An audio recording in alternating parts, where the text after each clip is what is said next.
ఆ జిల్లాలో కీలక పీఠంపై పెద్దల కన్ను పడింది. జిల్లా రాజకీయాల్లో ఎందరికో బ్రేక్ ఇచ్చి పవర్ సెంటర్ గా ఉన్న పదవి కోసం జోరుగా లాబింగ్ నడుస్తోంది. తమ వర్గానికి చెందిన నేతకొచ్చేలా చేసి ప్రత్యర్థికి చెక్ పెట్టేందుకు వ్యూహాలు రచిస్తున్నారట సీనియర్ నేతలు. దీంతో ఇప్పుడు ఆ పదవి ఎవరిని వరిస్తుందోనన్న ఆసక్తి రేపుతోంది. ఇంతకీ ఏ జిల్లాలో ఏ పదవి కోసం ఈ రేస్ కొనసాగుతోంది? జిల్లా స్థాయి పదవి విషయంలో పైచేయి సాధించేదెవరు?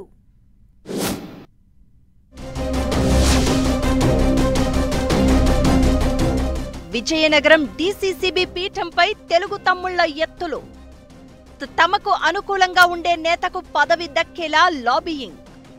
పంతం నెగ్గించుకునేదెవరు, పదవి దక్కేదెవరి? విజయనగరం డీసీసీబీ చైర్మన్ పీఠం కోసం జోరుగా పావులు కదుపుతున్నారు నేతలు.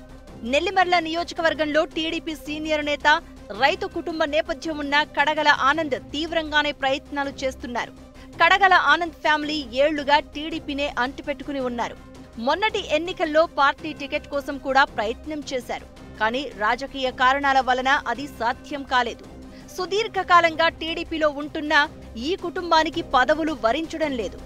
దీంతో ఈసారి డీసీసీబీ చైర్మన్ పదవి కోసం కలవని నేత, ఎక్కని గడప లేదంటే అతిశయోక్తి కాదు. అయితే ఈయన ప్రయత్నాలకు ఎంపీ కలిశెట్టి అప్పలనాయుడు గండి కొట్టే ప్రయత్నం చేస్తున్నట్లు టాక్ నడుస్తోంది. చీపురుపల్లి టీడీపీ సీనియర్ నేత త్రిమూర్తుల రాజు పేరును ఎంపీ అప్పలనాయుడు తెరపైకి తీసుకొచ్చినట్లు టాక్. ఈ విషయంలో కేంద్ర మాజీ మంత్రి అశోక్ గజపతిరాజు ప్రమేయం కూడా ఉందన్న గుసగుసలు వినిపిస్తున్నాయి. అశోక్ గజపతిరాజుతో సంప్రదింపులు జరిగాకే త్రిమూర్తుల రాజు పేరును ఎంపీ కలిశెట్టి అధిష్టానం దృష్టికి తీసుకెళ్లారు అన్న ప్రచారం జరుగుతోంది. దీంతో ఈ పదవి కోసం రెండు వర్గాలు తమ వంతు ప్రయత్నాలు ముమ్మరం చేశాయి. డీసీసీబీ చైర్మన్ పోస్ట్ అంటే జిల్లాలో పొలిటికల్ గా సెంటర్ ఆఫ్ అట్రాక్షన్ గా ఉండే పదవి. మాజీ మంత్రి బొత్స వంటి నేతలకు రాజకీయ పునాది పడింది ఇక్కడి నుంచే. డీసీసీబీ డైరెక్టర్ గా, చైర్మన్ గా పనిచేసిన బొత్స ఆపై రాజకీయాల్లో అంచెలంచెలుగా ఎదిగారు. అప్పట్నుంచి ఈ పదవి అంటే రాజకీయంగా క్రేజ్ ఏర్పడింది. ఈ నేపథ్యంలోనే తూర్పు కాపు సామాజిక వర్గానికి చెందిన కడగల ఆనంద్ ఈ పదవిని ఆశిస్తున్నారు. ఈ పరిస్థితుల్లో ఆనంద్ను కాదని త్రిమూర్తుల రాజు పేరు ఎంపీ కలిశెట్టి తెర మీదకు తీసుకురావడంతో రాజకీయ సమీకరణాలు మారుతున్నాయి. డీసీసీబీ చైర్మన్ గా కడగల ఆనంద్ పేరు దాదాపు ఖరారైనట్లే. ఇక జాబితా విడుదలవ్వడమే ఆలస్యమని అంతా ఎదురు చూస్తున్న తరుణంలో త్రిమూర్తుల రాజు పేరు బయటకు రావడం వెనుక ఆనంద్ వర్గం ఆందోళన చెందుతోందట.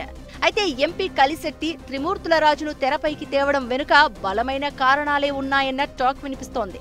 చీపురుపల్లి ఎమ్మెల్యేగా ఉన్న సీనియర్ నేత కళా వెంకట్రావుకు చెక్ పెట్టేందుకే ఎంపీ కలిశెట్టి ఈ విధమైన స్టెప్ తీసుకున్నారన్న ప్రచారం జరుగుతోంది. ఎన్నికల ముందు వరకు కళా వెంకట్రావు, కలిశెట్టి అప్పలనాయుడు మధ్య తీవ్ర రాజకీయ శత్రుత్వం నడిచింది. ఎచ్చెర్ల నియోజకవర్గంలో వీరి మధ్య ఆధిపత్య పోరు కొనసాగింది. మరోపక్క అశోక్ గజపతిరాజుతో కూడా కళా వెంకట్రావుకు రాజకీయ విభేదాలున్నాయి. ఈ నేపథ్యంలో చీపురుపల్లిలో ఎమ్మెల్యే కళా వెంకట్రావుకు రాజకీయంగా చెక్ పెట్టాలనే ఆలోచనతోనే త్రిమూర్తుల రాజు పేరును తెరపైకి తీసుకొచ్చారట. త్రిమూర్తుల రాజు చీపురుపల్లిలో బలమైన సీనియర్ నాయకుడు. ఎన్నికల సమయంలో ప్రతిసారి టికెట్ రేసులో ఆయన పేరు వినిపిస్తూ ఉంటుంది. అయితే సామాజిక వర్గం ఈయనకు మైనస్ గా మారింది. ఇప్పుడు డీసీసీబీ చైర్మన్ పదవి కట్టబెట్టడం ద్వారా తమ ఉమ్మడి రాజకీయ శత్రువైన ఎమ్మెల్యే కళా వెంకట్రావుకు చెక్ పెట్టొచ్చన్న ఉద్దేశంతో అశోక్ గజపతిరాజు సలహాతో ఎంపీ కలిశెట్టి ఈ స్కెచ్ వేశారన్న చర్చ నడుస్తోంది. అయితే బలమైన సామాజిక వర్గానికి చెందిన కడగల ఆనంద్ పేరును కాకుండా త్రిమూర్తుల రాజును ప్రోత్సహించడంపై ఎంపీ కలిశెట్టిపై గుర్రుగా ఉన్నారట ఆనంద్ వర్గం. ఇలాంటి రాజకీయాలు చేస్తే వచ్చే స్థానిక ఎన్నికలపై తీవ్ర ప్రభావం పడే అవకాశాలు లేకపోలేదని ఆందోళన చెందుతున్నారట.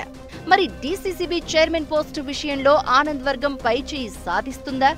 ఎంపీ అప్పలనాయుడు పంతం నెగ్గించుకుంటారా? అధిష్టానం ఎలాంటి నిర్ణయం తీసుకోబోతోంది?